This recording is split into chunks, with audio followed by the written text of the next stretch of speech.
Have you ever dreamed of growing your own food in your own backyard, but felt overwhelmed by the challenges and costs? Well, we did too, until we discovered some simple and affordable ways to turn our small city lot into a productive and beautiful garden. In this video, we're going to show you how we did it and how you can too. Join us for the story of how our garden has progressed and how you can install and grow your own food for next to nothing in cost.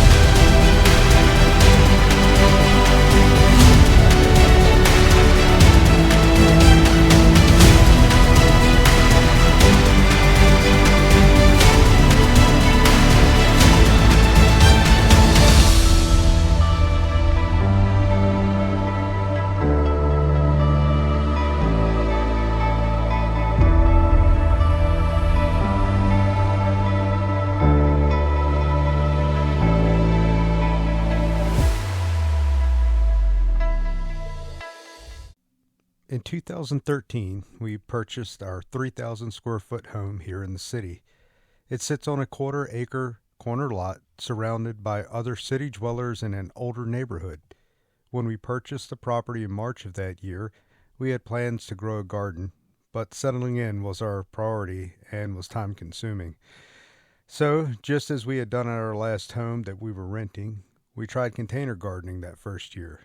We struggled and had very little success with it. We were using big box store soils and purchased big box store vegetable plants. Our results were dismal that year and led us to abandoning the whole project. That fall, I drew up a plan to build a small greenhouse. The greenhouse was designed to face the south so as to absorb as much sunlight as possible during the cooler months when I would have our plant starts in it. We had a big, ugly birch tree in the way, however, from the abandoned neighboring property, so for a few hours during the middle of the day, the greenhouse was shaded out. Nonetheless, in November of that year, I built the greenhouse with a budget of around $500. Having no carpentry skills and never having attempted to build anything more than a shop table, this was a fun challenge for me. And, to everyone's surprise, it worked. Now, the back wall did lean a little at an obtuse angle, and it wasn't exactly 90 degrees, and you could notice it from a distance, but it was sturdy, and the plants inside didn't care one bit if it wasn't perfect. We did not supplement the greenhouse with heat the first year, and just allowed the sun to do its part heating it. I can remember on days where it was 30 degrees outside, inside was a warm 55 degrees or more. In late January 2014, we put our first seeds into starter trays. Using the Farmer's Almanac to determine the last frost date for our zone, we followed the back of the seed packs to count back to the specific indoor seed start times. I also began to look for a tiller around this time. Having a very small budget, I searched Craigslist and came across a small front tine tiller. It had some years on it and was only 2 horsepower, but I figured I could just go across the land multiple times if need be and get it all tilled up. We hardly get ground freezing winters in our area anymore, so in early March I was able to till a small 450 square foot area for our first garden. When installing the garden, I took the approach I had always seen in pictures and books and mounded dirt into long rows, spaced the seeds and planted according to the packaging, and put some water on it. The first year, we had an idea of what we wanted the garden to look like, and plenty of inspiration from our web searches. One of the more unique techniques we tried was building a vertical potato box. The idea is to plant your spuds in the first layer of framing, add soil, and as the plant grows, you add another layer of framing and soil until you reach the top of your support arms. This forces the plant to grow more potatoes in the area covered by the soil. Our box was about 3 feet tall. It had 4 layers, and it looked exactly how we pictured it.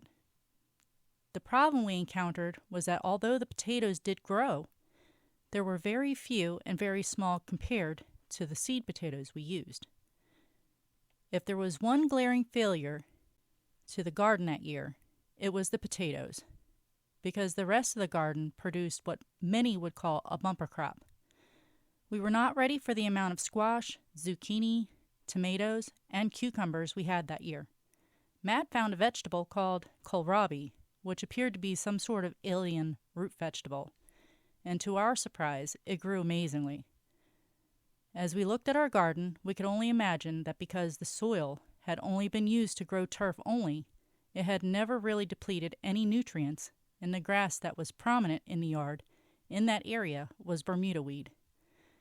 Fighting that creeping, invasive grass was a chore of its own. The garden did get an adequate amount of sunlight in the summer, and we did water in the early mornings. It seemed like everything we had done that year really worked. We grew Roma tomatoes, which produced over 200 pounds and forced me into learning how to can. We had pickling cucumbers, which seemed to grow overnight. We would literally pick a whole basket, and the next day it was as if we had never picked any that day before. This abundance of cucumbers forced me into learning how to pickle and store them. We even grew ornamental glass gem corn that year, which we used for fall decorations, and then sold many of the seeds the following spring. The garden produced so well, we were giving produce away to friends, family, and neighbors. It was an amazing first garden. We did all of this without the use of pesticides, fertilizers, or chemical elements added to the garden. We had purposed to grow the best food we could, organically and not use chemicals. This means that you have to stay on top of your garden. You have to look at your plants every day, flip the leaves, check for evidence of tomato hornworms at the base of the plants, inspect squash plants for vine borers, not water late in the afternoon to try to keep powdery mildew from forming. All of this we did not know about that first year. We learned as we grew. When we found a problem, we researched it and addressed it. If the plant was too far gone, we ripped it up. We had a few trash cans that we were attempting to use for composting purposes and did not want to contaminate them. So anything that was infested or diseased was either burned or tossed into the trash bin. Honestly, the garden produced so well that first year, we were both exhausted from harvesting. We still had a 1-year-old son to attend to, and our 3 other older school-aged children to focus on as well. Matt kept a running log of harvest weights and stopped recording when the totals were over 1,000 pounds. And although we were very tired, in the fall we began to plan for next year's garden and to add to our small urban farm with chickens.